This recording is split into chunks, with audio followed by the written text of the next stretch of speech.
Na quinta-feira passada, nós vimos a transformação que Jesus causou na vida de Paulo. Uma transformação imediata por causa da sua conversão. Então a gente viu ali em Atos capítulo 9, que Paulo estava indo para Damasco para matar os cristãos. No meio do caminho, ele então teve um encontro com Jesus, e esse encontro foi transformador. E naquele momento, ele foi transformado instantaneamente. Foi algo pontual, foi algo que aconteceu muito rápido. A conversão de Saulo, ele teve uma mudança imediata. Ele estava no caminho, indo para Damasco, com o desejo de matar os cristãos. Pouco tempo depois, ele estava orando a Deus e recebendo um chamado de Deus e se dispondo a fazer a obra de Deus. Obrigado, Abner. Então, em Atos capítulo 9, a gente vê a transformação imediata que a conversão de uma pessoa traz. Quando nos convertemos, quando nascemos de novo, quando temos aquela nossa experiência pessoal com Cristo, isso nos transforma. Em alguma medida, isso nos transforma imediatamente. Então eu me lembro, e você também deve se lembrar, a mudança imediata que você teve ao ter a sua experiência com Jesus. Muita gente cresceu na igreja, né, Fabrício? Fabrício, Pâmela, Márcio, Rebeca, Igor, Cristiano não sei. Não, né, Cristiano? Então assim, muita gente cresceu na igreja. Mas a gente sabe que filho de crente não é crente, que filho de pastor não é pastor, que filho de missionário não é missionáriozinho, né? Então, apesar da experiência de vocês com a igreja vir desde pequeno, em algum momento da vida de vocês, vocês tiveram a sua específica experiência com Jesus, para tomar a sua decisão. É como a gente viu aqui há alguns cultos atrás, a gente viu a transformação que Deus fez na vida do Jacó, por exemplo, e ele se tornando Israel. E a gente percebe ali na vida dos patriarcas um detalhe muito interessante. Abraão teve a sua experiência com Deus, se tornou Abraão. O Isaac, até um determinado momento da vida dele, ele acreditava no Deus do meu pai Abraão, até que num determinado momento ele começa a chamar Deus de meu Deus. Aí o Jacó, ele até um determinado momento da vida dele, ele acreditava no Deus do seu pai Isaac e do seu avô Abraão, até que num determinado momento da vida dele, ele passou a chamar Deus de meu Deus. E dali para frente, então, todos passaram a conhecer o Deus de Abraão, Isaac e Jacó. Mas em algum momento ele se tornou o Deus de Manu, o Deus de Fabrício, o Deus de Márcio, o Deus de Pâmela. Porque é assim, quando a gente começa a caminhar com Deus, a gente está impulsionado pelo Deus daquela pessoa que nos influencia. É o Deus do meu pai, é o Deus da minha tia, é o Deus da minha avó, é o Deus do meu amigo, até que nós temos a nossa experiência individual e específica. Portanto, em Atos capítulo 9, a transformação que Paulo tem ali é essa transformação que eu me refiro, a transformação proveniente da conversão, do novo nascimento. Ele teve uma experiência pessoal com Jesus, ele conhecia o Jesus dos cristãos, agora ele conhece o Jesus que é Senhor da vida dele.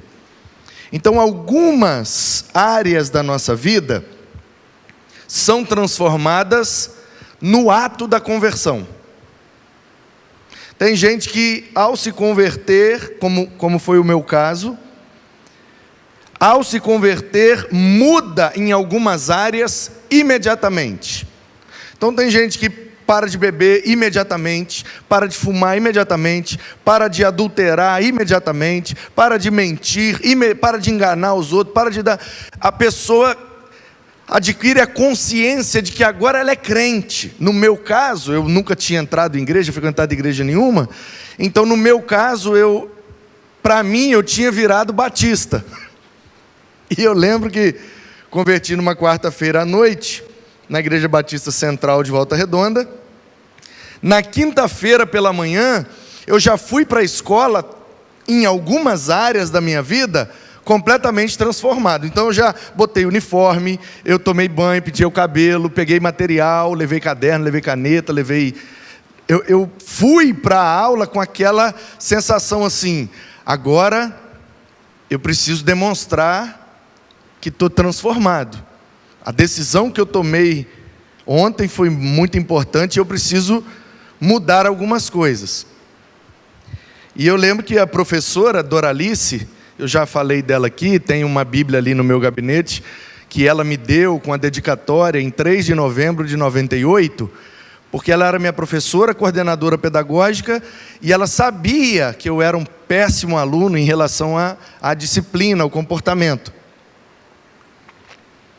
Quando ela viu que realmente em algumas áreas eu havia mudado instantaneamente, ela quis reforçar aquela mudança, me dando uma Bíblia de presente, porque eu não tinha.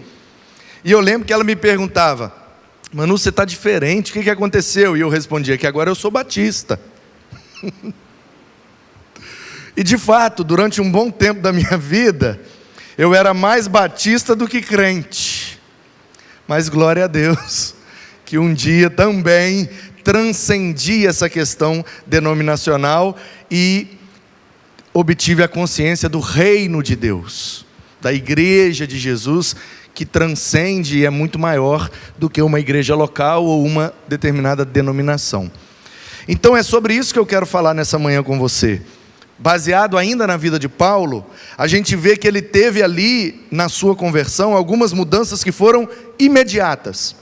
Mas agora, olhando em Atos capítulo 15, eu vou ler a partir do 36.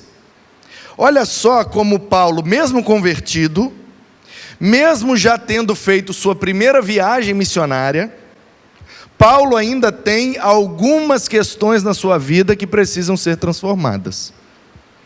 Acompanha comigo aí, ó. Atos 15, 36. Alguns dias depois, Paulo disse a Barnabé, vamos voltar e visitar os irmãos em todas as cidades nas quais anunciamos a palavra do Senhor, para ver como estão. Barnabé queria levar também João, chamado Marcos. Mas Paulo não achava justo levar aquele que tinha se afastado deles desde a Panfilha, não os acompanhando no trabalho. Houve tal desavença entre eles, que vieram a separar-se. Então, Barnabé, levando consigo Marcos, navegou para Chipre. Mas Paulo, tendo escolhido Silas, partiu, encomendado pelos irmãos à graça do Senhor. E passou pela Síria, Cilícia, fortalecendo as igrejas. Olha só, Paulo já está convertido. Paulo já é missionário. Foi discipulado na igreja de Antioquia, chamado por Deus, o Espírito, no capítulo 13, separai-me Barnabé e Saulo para a obra que vos tenho chamado. Então Paulo já era crente, já era discípulo e já era missionário, mas ainda assim ele teve uma desavença com Barnabé, porque ele não queria levar mais o João Marcos. Na primeira viagem missionária, Paulo,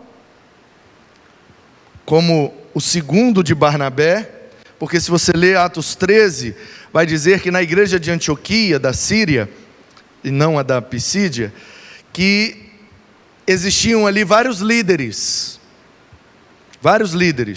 O primeiro da lista dos líderes relevantes da igreja de Antioquia, que era naquele tempo a igreja mais pujante, mais relevante, o primeiro da lista é Barnabé. O último da lista, Saulo. E aí o Espírito fala, me dá o primeiro e me dá o último. Então qual é a ideia? Na primeira viagem missionária, Saulo vai como auxiliar do Barnabé. E aí eles levam o João Marcos para dar mais um suporte. Então é como se Barnabé é o cara, é o primeiro da lista. Barnabé leva o Saulo, porque Deus mandou. Mas eles precisam de alguém para auxiliar em outras demandas. Então levaram o João Marcos. Quando chegaram na Panfilha, o João Marcos não continuou com eles. Ele era meio devagar, ele era meio desanimado, e a coisa não fluiu com o João Marcos. Então Barnabé e Saulo deram continuidade. Aí eles rodam, aí tem a questão do concílio, o pessoal de Jerusalém fica meio em crise por causa do estilo ministerial que Paulo está adotando para alcançar os gentios.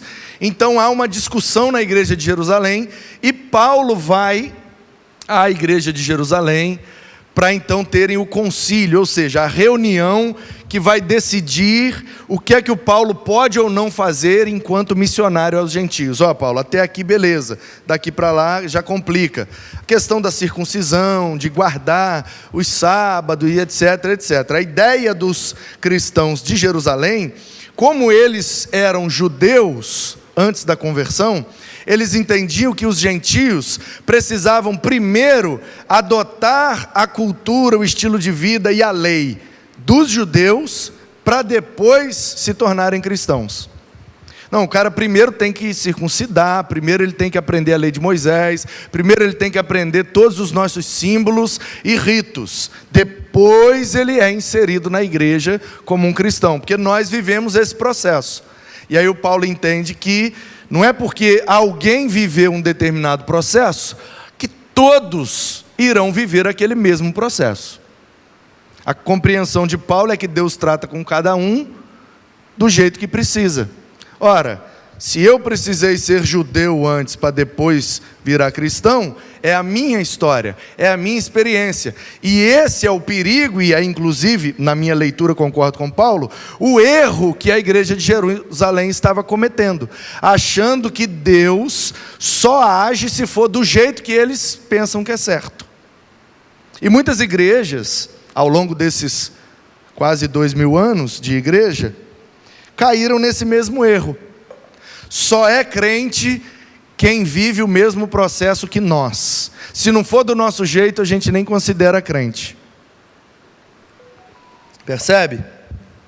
Então, ao concílio, o Tiago, como pastor da igreja de Jerusalém, ele consegue conciliar bem essa questão, mas na hora de sair para a segunda viagem missionária, o que é que acontece?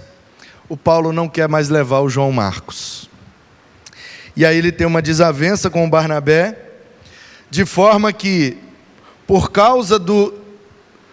Vamos dizer assim, só para ilustrar. Barnabé é o missionário, o Paulo é o auxiliar, João Marcos é o seminarista. É o radical.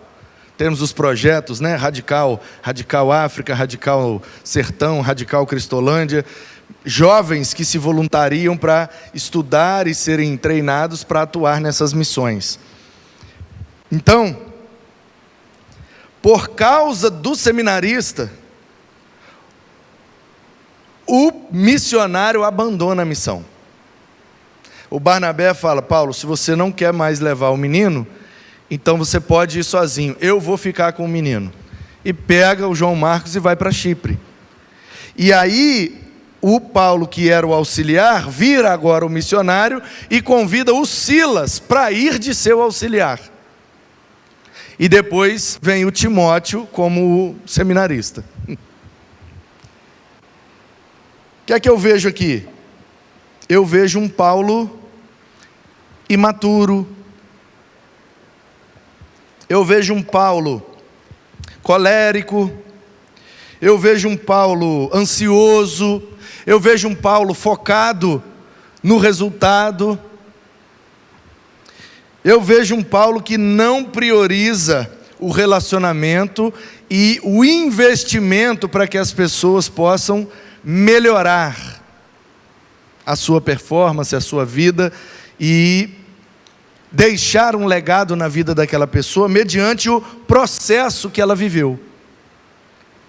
Então o Barnabé vai embora, leva o Marcos, Paulo pega o Silas e vai para a segunda viagem missionária, e depois a terceira, e depois ele vai para Roma, e aí ele é preso, e aí nós já estamos falando de uns 20 anos depois, aproximadamente. E aí, uns 20 anos depois, talvez menos, mas entre 10 a 20 anos aí, o Paulo então está agora maduro, experimentado, preso, sabendo que vai morrer a qualquer momento. Está preso em Roma, vai ser morto pelo crime de rebeldia contra o imperador, afirmando que o imperador não é o César, que é o Cristo que manda em tudo. E aí então, ele está preso, ele fica sabendo que o Timóteo está enfrentando dificuldade lá na igreja de Éfeso, ele escreve a primeira carta, e aí depois chega mais notícia, ele escreve a segunda carta, e na 2 Timóteo capítulo 4, a partir do versículo 9, Paulo diz assim: empenhe-se por vir até aqui o mais depressa possível, porque Demas, tendo amado o presente século, me abandonou e se foi para Tessalônica. Crescente foi para a Galácia, Tito foi para a Dalmácia, somente Lucas está comigo. Encontre Marcos e traga-o junto com você, pois ele agora é útil para o meu ministério. Quanto a Tíquico, mandei-o para Éfeso. Quando você vier, traga a capa que deixei em Trode, na casa de Carpo. Traga também os livros, especialmente os pergaminhos. Alexandre, o ferreiro, me causou muitos males. O Senhor dará retribuição de acordo com o que ele fez. Tome cuidado com ele, também você, porque resistiu fortemente às nossas palavras. Na minha primeira defesa, ninguém foi ao meu favor. Todos me abandonaram, e que isto não lhe seja posto na conta. Mas o Senhor esteve ao meu lado e me revestiu de forças, para que através de mim a pregação fosse plenamente cumprida e todos os gentios a ouvissem. Fui libertado da boca do leão. O Senhor me livrará também de toda obra maligna e me levará salvo para o seu reino celestial. A ele a glória para todos sempre. Amém.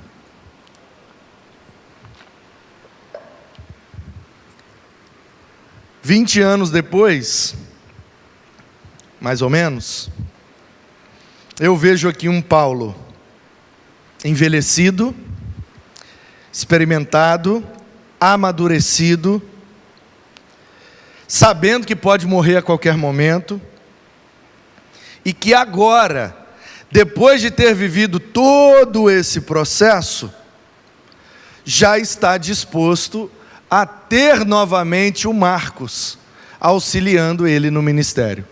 Tanto que o Marcos é o escritor do primeiro livro do Novo Testamento. Cronologicamente falando, o primeiro livro do Novo Testamento a ser escrito foi o Evangelho de Marcos, que há inclusive uma grande possibilidade dele ter sido usado como fonte para o de Mateus e principalmente para o de Lucas. Então veja bem, o Paulo se converteu em Atos 9.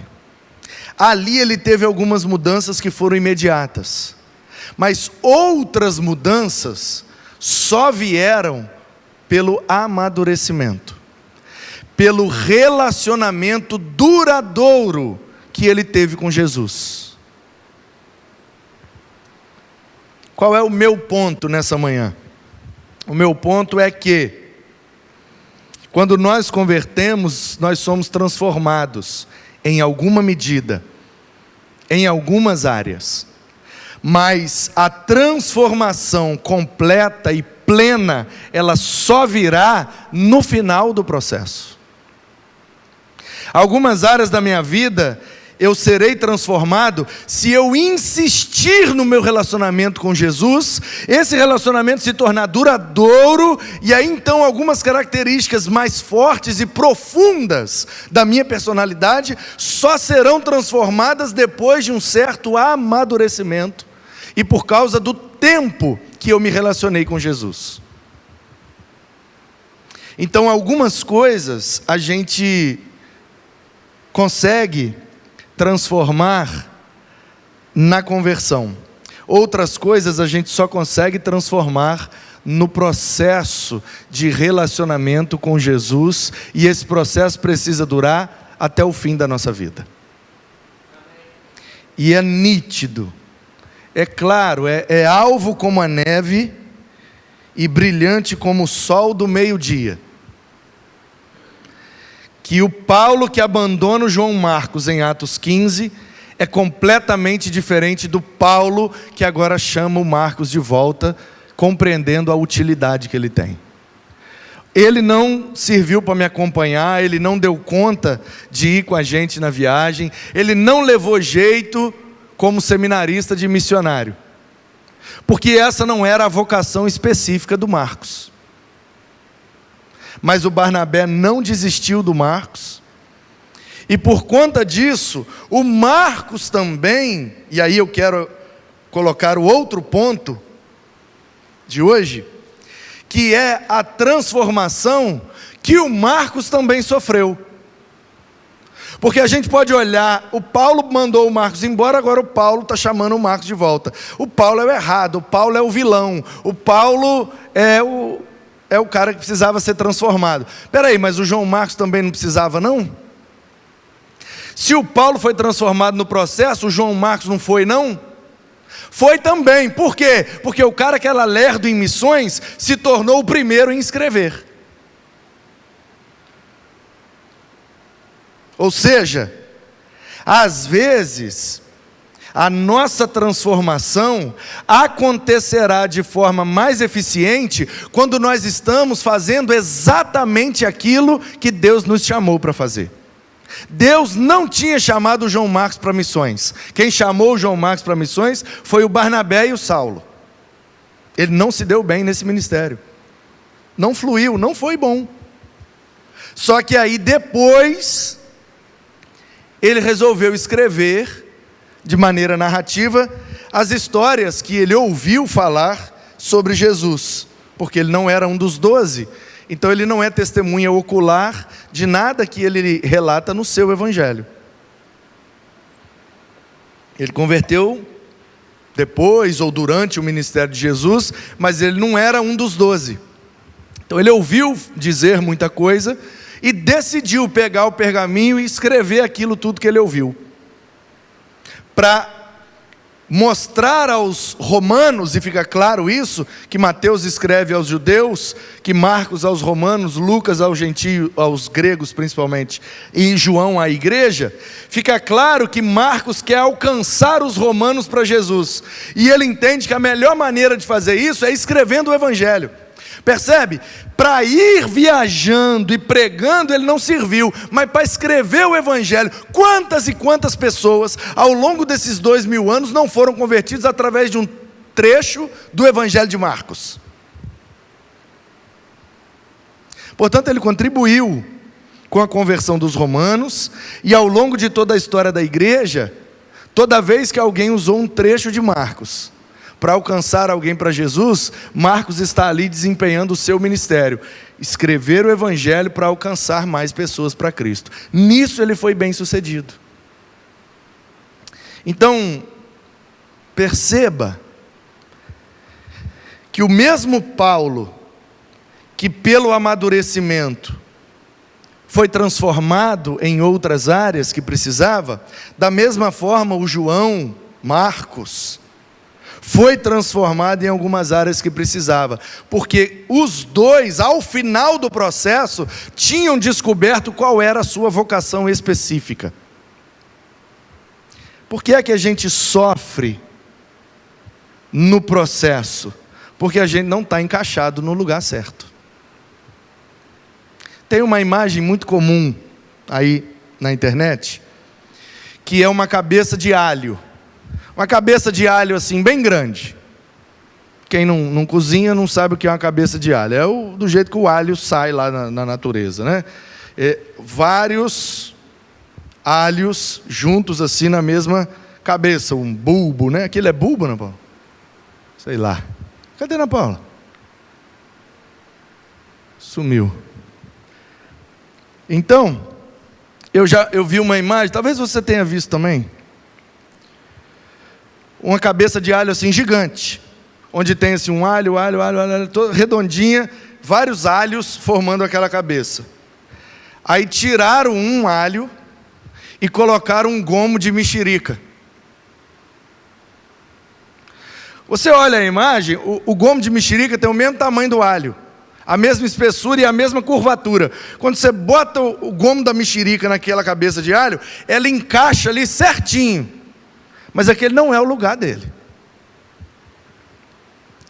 Não é todo lugar que a gente se encaixa que é o nosso lugar. É por isso que a gente sofre. O cara foi chamado para pregar. Ele tem o dom de evangelista, pregar para alcançar pessoas para Jesus. Mas ele quer ser baterista.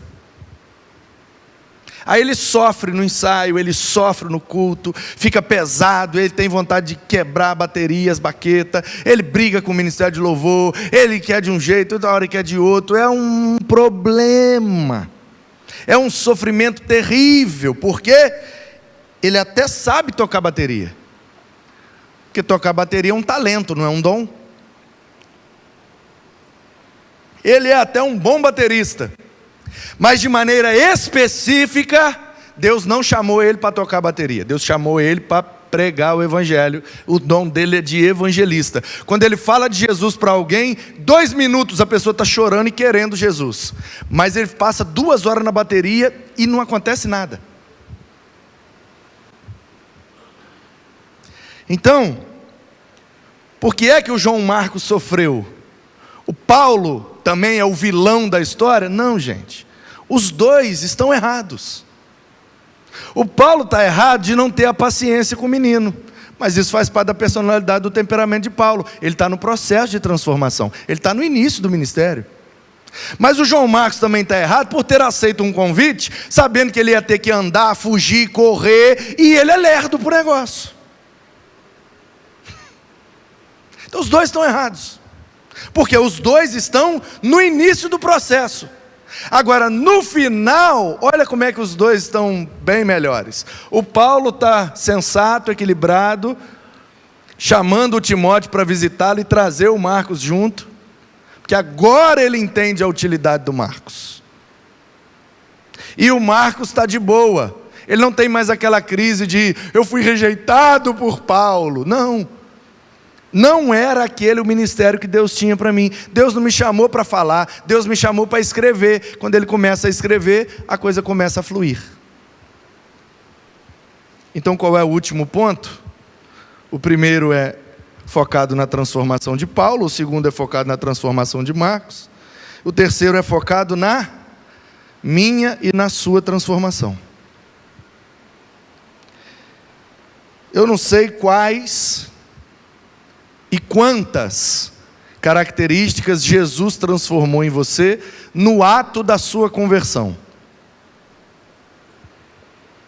E também não sei quais e quantas características Jesus está transformando em você nesse processo de relacionamento com Ele.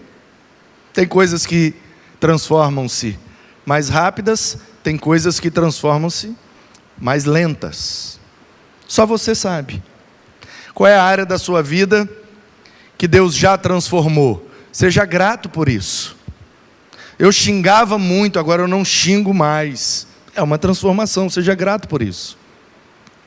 Eu roubava, agora eu não roubo mais. Seja grato por isso. Eu era preguiçoso, agora eu não sou preguiçoso mais.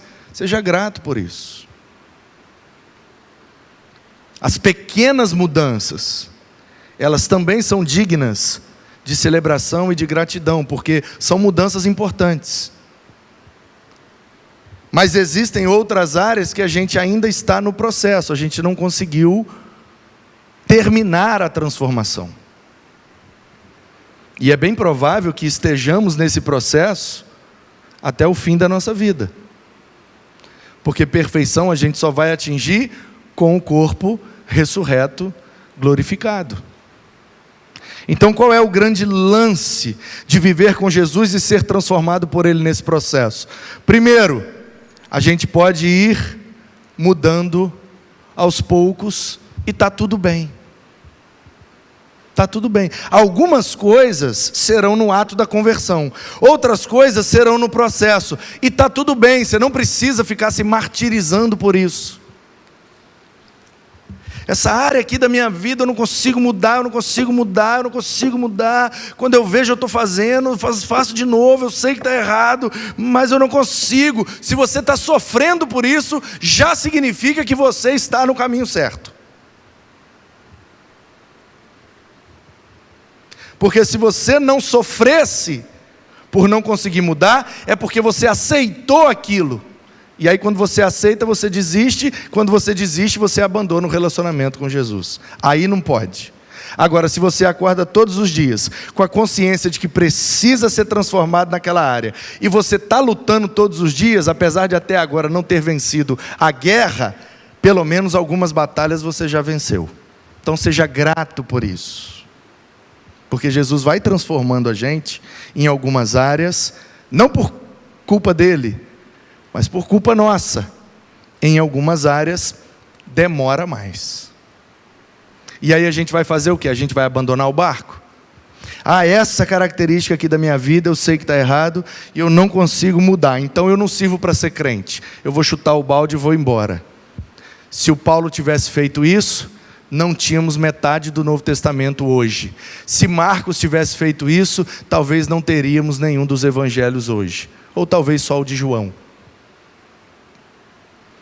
Percebe que quando a gente desiste, muita coisa boa deixa de acontecer?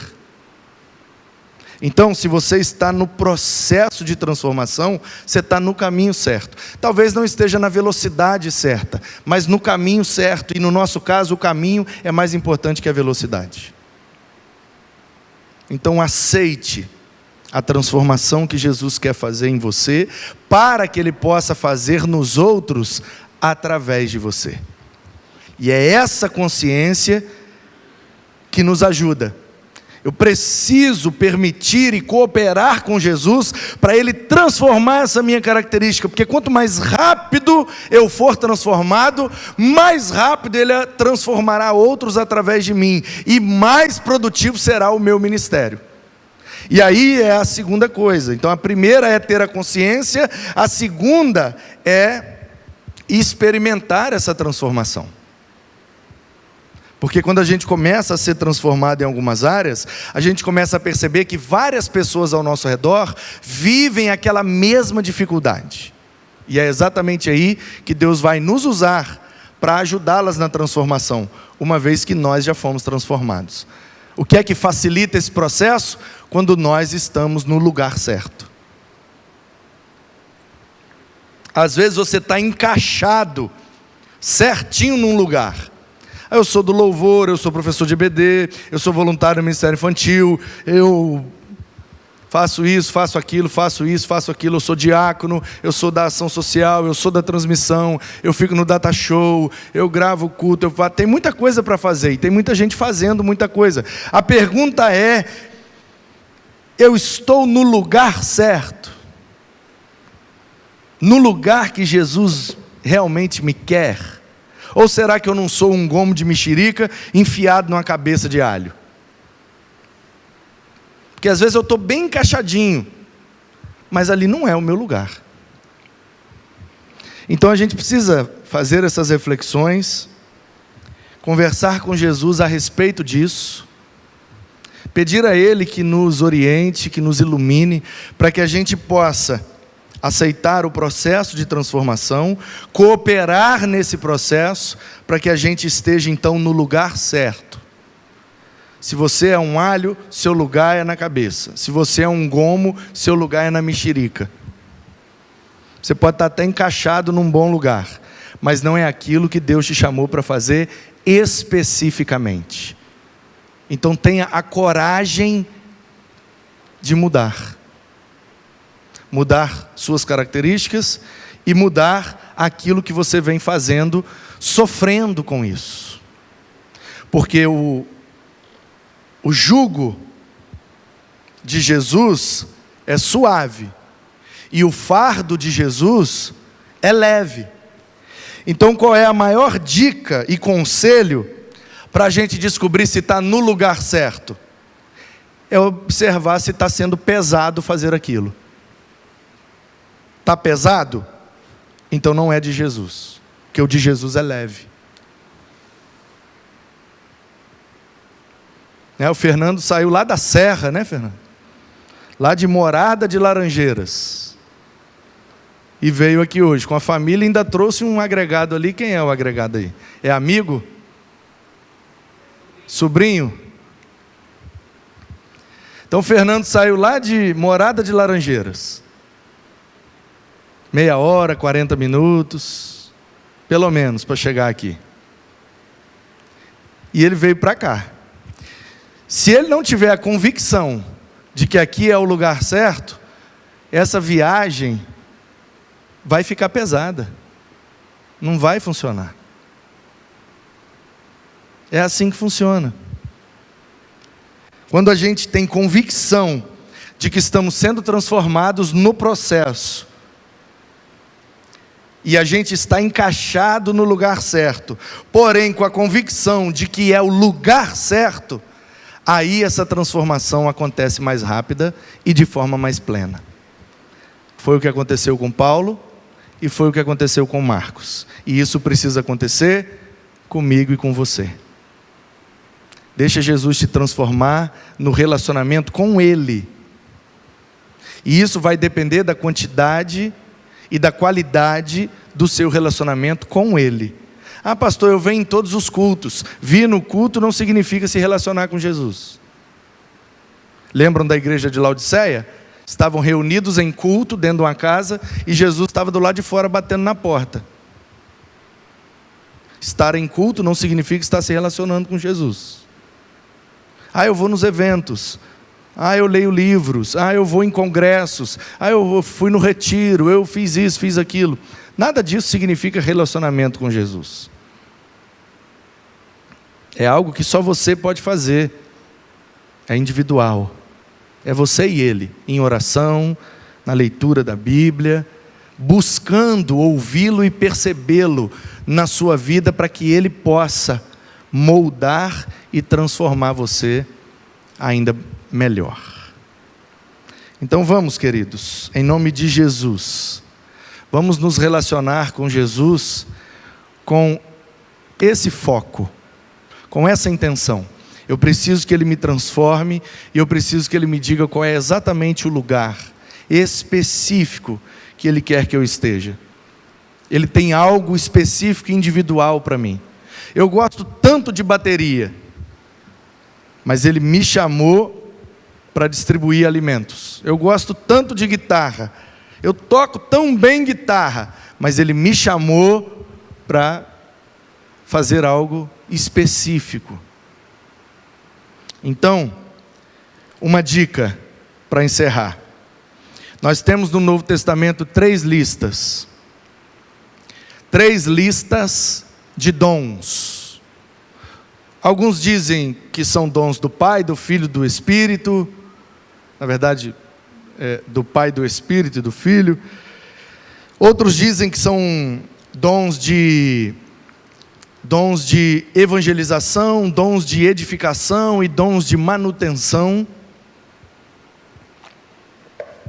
Não importa o nome, o conceito. Importa que em 1 Coríntios 12 tem uma lista. Dons do Espírito, são 9. Aliás, antes, desculpa, vou botar na ordem canônica, né? Em Romanos 12, tem uma lista de dons. Se eu não me engano, são 6 dons.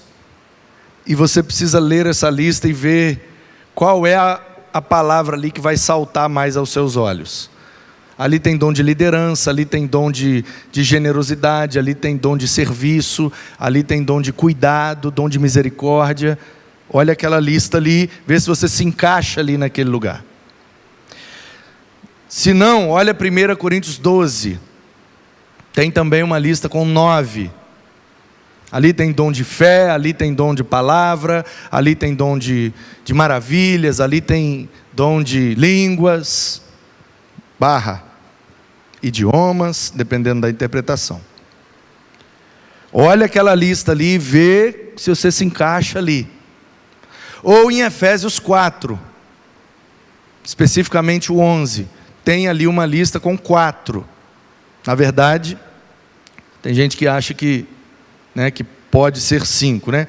Apóstolo, profeta, evangelista, pastor e mestre. Eu acho que são 4, porque todos os eruditos que eu li, e foram mais de 40, porque esse foi um trabalho, um artigo que eu tive que fazer na conclusão de um curso, e eu fiz uma exegese desse texto. Então, pastor e mestre, segundo todos os eruditos que eu li, são 2 características do mesmo ministério. Essa leitura de que pastor é um dom, mestre é outro dom, essa leitura está equivocada por conta da exegese do texto. Então, ele mesmo, ou seja, Jesus, deu uns para apóstolos, uns para profetas, uns para evangelistas, uns para pastores e mestres. Tus de no original, tus de apóstolos, tus de profeteus, tus de evangelistas, tus de poimenas kai didáscalos. Então qual é a ideia? Se pastor e mestre fossem 2 ministérios, a dinâmica do texto seria: uns para apóstolos, uns para profetas, uns para evangelistas, uns para pastores, uns para mestres. Como não tem uns para pastores e uns para mestres, uns para pastores e mestres, e a conjunção aditiva kai, que é o e, é uma coisa mais a outra. Então todos os eruditos que eu li, especialistas em Novo Testamento, todos eles indicaram que pastor e mestre são como se fossem 2 lados de uma mesma moeda. Enquanto cuida, ensina, enquanto ensina, cuida. Porque o processo de cuidado envolve ensino e o processo de ensino envolve cuidado. Então você vai olhar ali Romanos 12, você vai olhar 1 Coríntios 12, você vai olhar Efésios 4. Pastor, eu li tudo isso aqui, não tem bateria lá, exatamente, porque bateria não é um dom. Bíblica e teologicamente falando, não. No popular, fulano tem um dom da bateria, tocou tão bem hoje, ele estava tão inspirado. No popular, cabe. Agora, dom de bateria, inspirado para tocar bateria, teologicamente, são 2 heresias. Porque dom é só o que está na lista, e inspiração é só a galera que escreveu o texto bíblico. A gente tem iluminação para compreender melhor. Então, dá uma olhada. Dá uma olhada. Nossa, pastor, sabe o que eu descobri? Eu descobri que eu estou na igreja há 30 anos. E o que eu faço na igreja não tem nenhuma dessas 3 listas. Muito prazer, você está na igreja fazendo somente o que você tem habilidade para fazer. Não necessariamente o que Deus te chamou para fazer. Sabe por quê, irmãos? Com todo respeito e com todo carinho que eu tenho pelo Márcio, pelo João, pelo Denis, pelo Lucas, todos que passaram, o Olavo, que agora está começando, e é o instrumento que eu levo mais jeito, é a bateria. Com todo carinho que eu tenho pela bateria e pelos bateristas, a igreja sobreviveu centenas de anos sem bateria. E se a gente tirar a bateria da igreja, ela continuará existindo e sobrevivendo. Sabe por quê? Porque a edificação da igreja não depende da bateria, depende desses dons. Essas 3 listas, se você tirar, a igreja acaba. Se não tiver palavra, se não tiver fé, se não tiver sabedoria, se não tiver generosidade, cuidado, misericórdia, se não tiver apostolado, evangelismo e ensino, aí a igreja acaba. A igreja não depende de ar-condicionado, a igreja não depende de sonorização, a igreja não depende de computador, a igreja depende de Deus executando os dons e ministérios através do seu povo para a edificação do seu próprio povo. É disso que a igreja depende, ou seja, é disso que sua vida depende. Pastor, eu não sou transformado em nada. É porque você não está encaixado em nenhuma dessas 3 listas. Porque tocar bateria, você vai tocar bateria 50 anos, e seu caráter não será transformado em nada, porque ali pode ser só música. O grande lance é como é que a gente vai transformar a música em adoração. É quando eu compreendo que a música existe para o exercício de algum ministério, algo específico que Deus tem através de mim. Aí eu viro a chave, aí a coisa acontece, fica leve e muito mais produtivo. Porque se Paulo insistisse com o Marcos em fazer missões, o Paulo ia passar raiva até o final da vida e o Marcos ia sofrer até o final da vida. Então às vezes é melhor a gente sair daquilo que não é para nós e focar naquilo que Deus nos chamou para fazer. Que você possa viver essa experiência. E caso tenha dúvida, caso queira conversar mais sobre isso, me chama, e se você tiver dificuldade, a gente caminha junto até descobrir qual é o seu lugar, se você é um alho ou se você é um gomo de mexerica. Tá bom? Que Deus nos abençoe e nos transforme a cada dia para honra e glória do seu próprio nome.